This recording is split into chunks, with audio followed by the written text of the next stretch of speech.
There's a lot to know about starting a business, running a business, and scaling a business. There's so much, just like any other subject. What is it that can help your brand be scalable, or what can help you replicate your business? There's one of the presenters or contestants who said she started in Bamenda and she's now in Douala. That is a little bit about replicability. I think there was another person who presented about their product.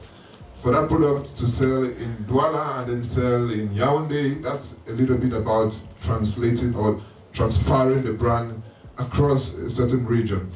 And when we think about scalability, scalability is one of the characteristics of a startup, or a startup which is really a particular kind of business. It should have the potential to scale. And if we are thinking about scaling, there are certain things that we have to consider.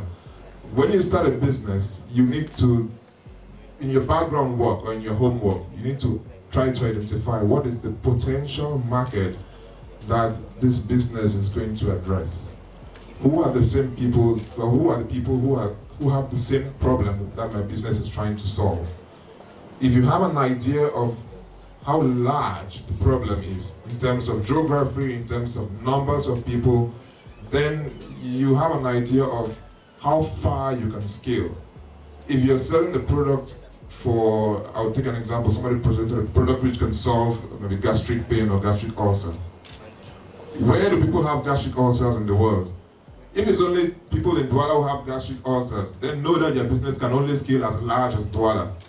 If people have gastric ulcers in Cameroon and everywhere in the world, it means the potential of your business is probably as wide as far as the problem goes. But what is it in your business that can help you actually transfer from wherever you started to as far as your target market can reach? There are many things. Of course, one of it is finances. For it to be scalable, you need money. But before coming to the money part, the idea or the business model must be a scalable one.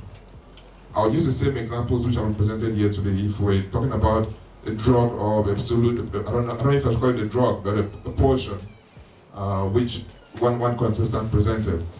If you want that to be scalable, it means you have to look at what is your business model. What is it you are doing as the business? I've forgotten the name of your brand. Are you just doing the packaging?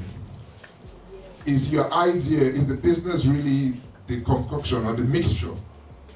You need to identify what is your business model? What is it that helps you make profit and distinguish yourself from the other businesses? When you identify that, you'll be able to know how fast you can run in terms of scaling and how far you can go. For example, if you are the only one who has that portion that can solve gastric problem, which is present everywhere in the world. By the way, before you were born, these problems existed. You are just coming to meet it. So other people have tried to solve it. There are solutions that exist. So you must consider them in this same market you're trying to address. So if you're trying to scale your business, you need to find out what is already existing in the market. How far can you scale? Maybe you should focus only on designing that bottle, so that you go to China where that drug exists and you give them that bottle. Maybe it's just that bottle that is your own advantage. So focus on that, and it will help you move from Douala to Yaoundé and beyond, and that's going to help you to scale. It's difficult to scale with every chain of the process.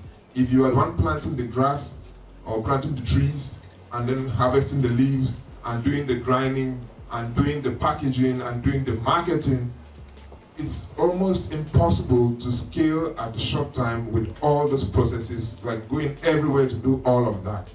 So you will need to identify what part of that chain do you want to focus on, which will help you scale or grow faster. I would pick Waspito as a business, which is where I'm working right now. We are trying to focus on scalability. So Waspito is not a hospital. I'm assuming at least a majority of you have heard about Waspito. Waspito is a platform, a telehealth platform where you can go, it's an app you can download and consult a doctor. We are trying to scale, it's a startup.